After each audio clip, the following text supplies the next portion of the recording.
Imagine this. You're 17 years old, full of dreams, full of hope. You want to live life your way, carve your own path. But what if the very people who are supposed to protect you, the ones you call family, became the reason you couldn't breathe? Today, we're diving into the heartbreaking story of Shafilea Ahmed, a young girl with dreams of becoming a lawyer, of living freely, and embracing the world with open arms. But for Shafilea, those dreams came at a price, one she paid with her life. She wanted freedom. They wanted control. And in the end, her voice, her laughter, her life was stolen by the very people she trusted the most. This is a story of culture, of conflict, and of a young girl caught between two worlds. It's a story that will make you question, how far would someone go to protect their honor, and at what cost? Kindly subscribe to our channel as we uncover this story. We love you and we want to keep seeing you around. Let me introduce you to Shafilea Ahmed. She wasn't just a name or a face in the crowd. She was vibrant, ambitious, full of life. Her friends remember her as someone who could light up a room with her energy. She was the kind of person who made you laugh so hard your stomach hurt. A normal teenager by every sense of the word.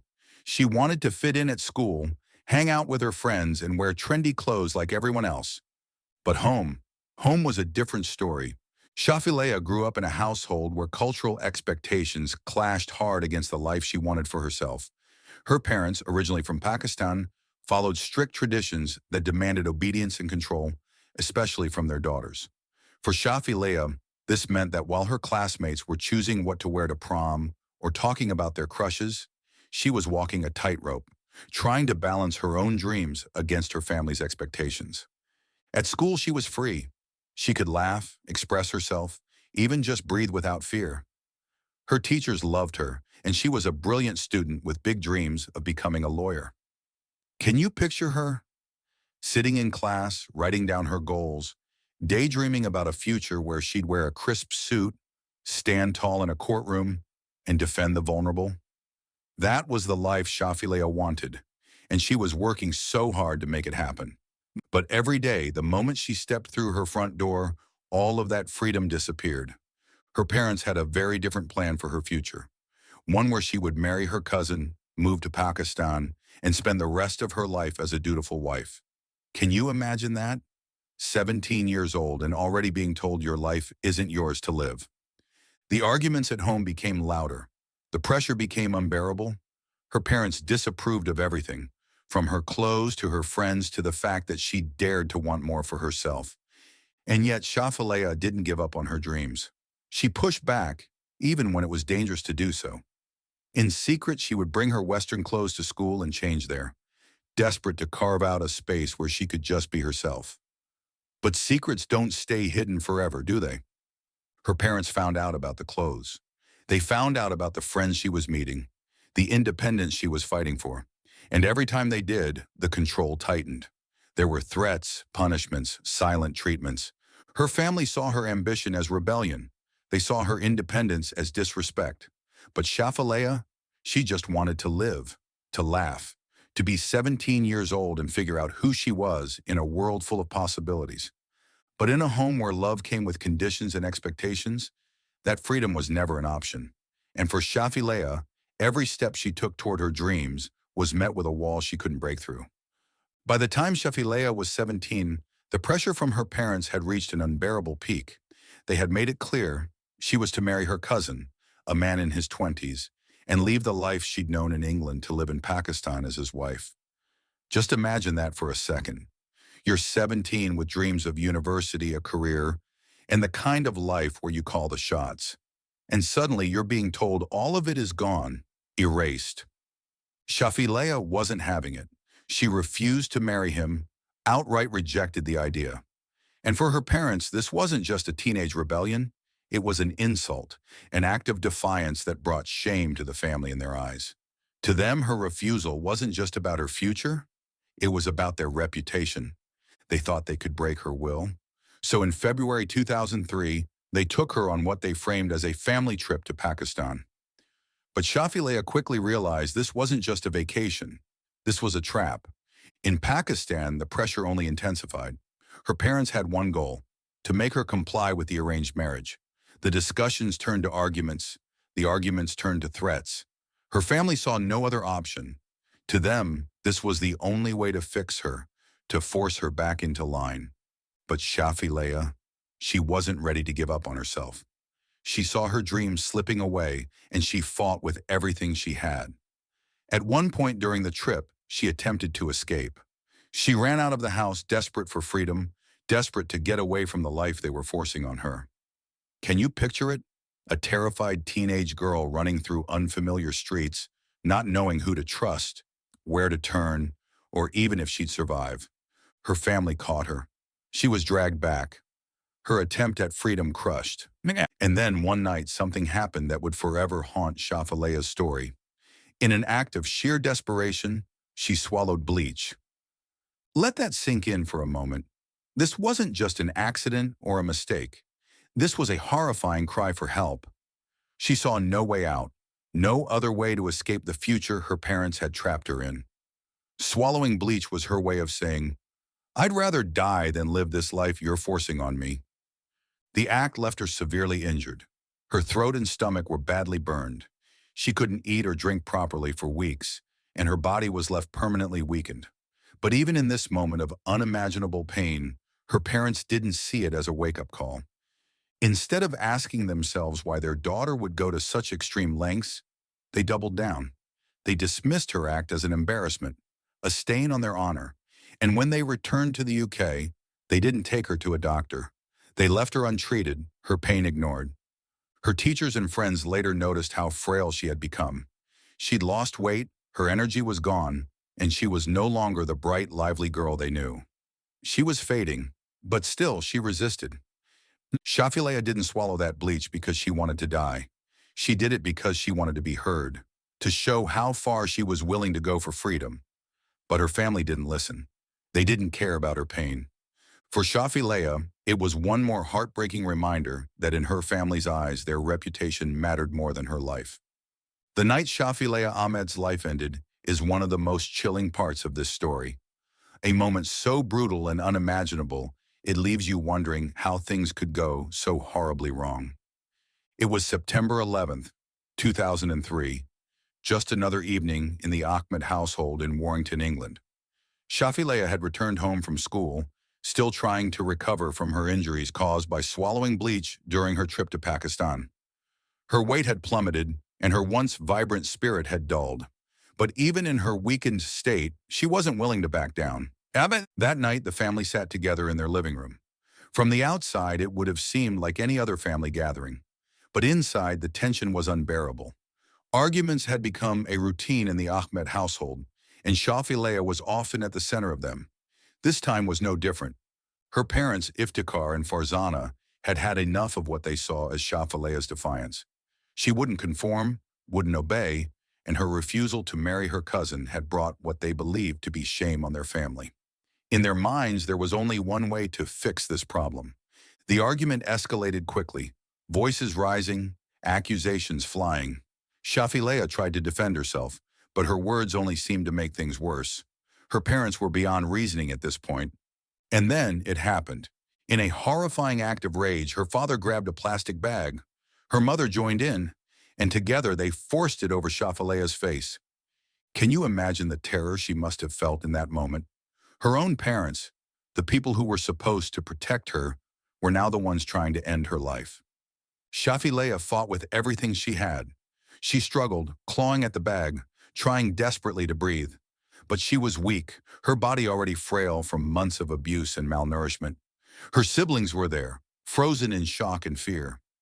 They watched as their parents suffocated their sister, unable to do anything to stop it. And then just like that, it was over. In mere minutes, Shafilea was gone. Her parents stood over her lifeless body. Their daughter, their bright, ambitious, 17-year-old daughter, was dead. But instead of breaking down, instead of showing any remorse, they went into survival mode. They had to cover this up. They couldn't let the outside world know what they had done. To them, protecting their reputation was still more important than their daughter's life. Shafilea's body was wrapped up and stored away until they could figure out how to dispose of it. Over the following days, they acted as if nothing had happened. But inside that house, the air must have been thick with the weight of what they had done. Her siblings especially carried that trauma. They had just witnessed something no child should ever have to see: the murder of their sister by their own parents. This wasn't an accident. This wasn't a moment of lost control. This was a calculated act by two people who believed that their daughter's death was better than the dishonor her life had brought to them. After Shafilea death, her parents immediately set about creating an illusion of innocence. The family had to present themselves as grieving, heartbroken parents, desperately searching for their missing daughter. But beneath the surface, it was all a carefully staged performance to cover up their crime. The morning after her murder, the Ahmed household appeared disturbingly normal. Iftikhar and Farzana wrapped Shafilea's body in plastic, concealing it until they could dispose of it. Meanwhile, they began crafting their alibi, carefully piecing together a version of events that would portray them as concerned parents who had no idea where their daughter had gone. For months, Shafilea's parents played their roles flawlessly. They went on national TV, making emotional pleas for her safe return. Their words sounded sincere, convincing even. "Shafilea," they said, "if you're watching, please come home. We just want you back." But behind closed doors, the truth loomed like a dark shadow over the entire family. Shafilea's siblings, who had witnessed her murder, were living in fear and silence. They were terrified of their parents, knowing exactly what they were capable of. And in the wider community, no one dared to ask too many questions. In some circles, the idea of protecting family honor ran so deep that people preferred to look the other way. Meanwhile, Shafilea's disappearance remained a mystery to the public. Police initially treated it as a missing person case. They conducted searches, questioned neighbors, and combed through any potential leads. But every time they came back to the Ahmed family, they hit a wall. Iftikhar and Farzana stuck to their story. Shafilea had simply run away. For a while, it seemed like they might get away with it.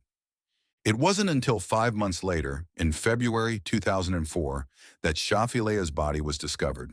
A group of workmen were digging along the banks of the River Kent in Cumbria when they stumbled across human remains. The body was so badly decomposed that it took weeks to identify it as Shafilea. When the news broke, it shocked the community. People had hoped, despite everything, that Shafilea might still be alive somewhere. But now there was no denying the worst had happened. The discovery of her body reignited the investigation, but it was far from straightforward. The decomposition made it impossible to determine an exact cause of death. And while suspicions were mounting around Iftikhar and Farzana, there wasn't enough solid evidence to arrest them. The pressure on the siblings intensified. They had spent months living in silence, terrified of what their parents might do if they spoke out. Even as police questioned them, they stayed quiet, their fear outweighing their desire for justice. In the community, there was a troubling sense of complicity. Some people suspected the truth but chose not to get involved. The fear of upsetting cultural norms or challenging authority kept many from speaking up. The Ahmeds, meanwhile, carried on with their lives as if nothing had happened. They showed up at Shafilea's memorial services, shed crocodile tears, and continued to plead for answers, knowing full well they were the ones who had stolen her life. For years, the case stalled. Investigators couldn't break through the wall of silence surrounding the family. But behind the scenes, Shafilea's siblings were living with unbearable guilt and trauma. They knew the truth, but they felt trapped, powerless to do anything about it. It wasn't until nearly 7 years later that the breakthrough finally came, a confession from the most unexpected source, one that would expose the horrific truth and finally bring justice for Shafilea.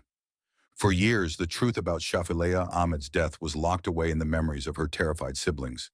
Iftikhar and Farzana maintained their facade of innocence, while their children lived under a suffocating cloud of fear and silence.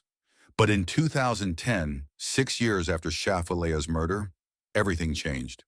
The turning point came from an unexpected source: Escalating Ahmed, Shafilea's younger sister.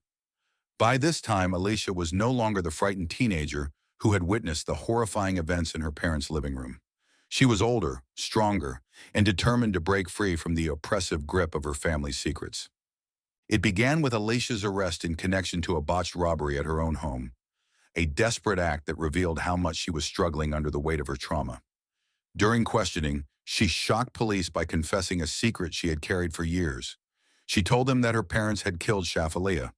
For investigators, Alicia's statement was the missing puzzle piece they had been searching for. It finally confirmed their long-standing suspicions about Iftikhar and Farzana. But it wasn't just the confession that made this moment so significant. It was the details Alicia provided. She described the fateful night in heartbreaking detail, the argument at the dinner table, her parents' escalating anger, and the horrifying moment when they grabbed Shafilea. Alicia recounted how her mother held Shafilea down, while her father forced a plastic bag over her face. She watched in helpless terror as her sister struggled for air, clawing at the bag in a desperate bid to survive. And then, silence. Shafilea was gone. Alicia's confession was the catalyst that finally brought her parents to justice. But it came at an immense emotional cost. In court, she faced the unenviable task of testifying against her own parents, describing in excruciating detail the events she had witnessed. It was clear how deeply she had been affected by what she had endured. Her testimony painted a picture of a household ruled by fear and control. She spoke of how Shafilea had been targeted for her resistance, for daring to want a life of her own, and she described how her parents' obsession with family honor had driven them to commit the unthinkable. The trial was a media sensation, with the public glued to every twist and revelation. The prosecution laid out a damning case against Iftikhar and Farzana, detailing their attempts to silence Shafilea and the lengths they had gone to cover up her murder.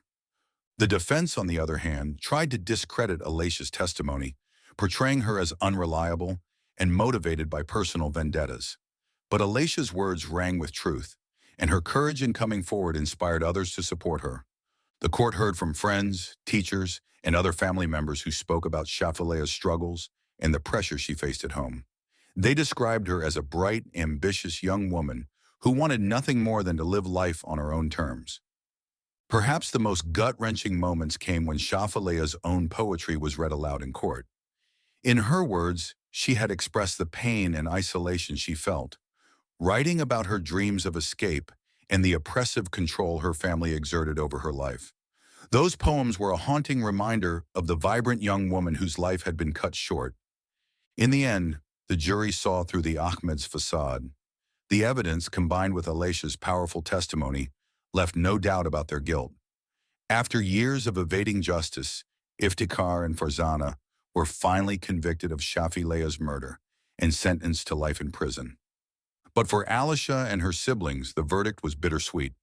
While it brought a sense of justice, it also underscored the deep wounds they carried. Alicia's bravery in breaking the silence had come at a high personal cost, but it ensured that Shafilea's voice would no longer be silenced. Even after the conviction of her parents, the story of Shafilea Ahmed continues to haunt and inspire. Her death was a devastating loss, but it also became a turning point in raising awareness about the harsh realities of honor-based violence. Shafilea's dreams of becoming a lawyer, of living freely and on her own terms, were tragically cut short.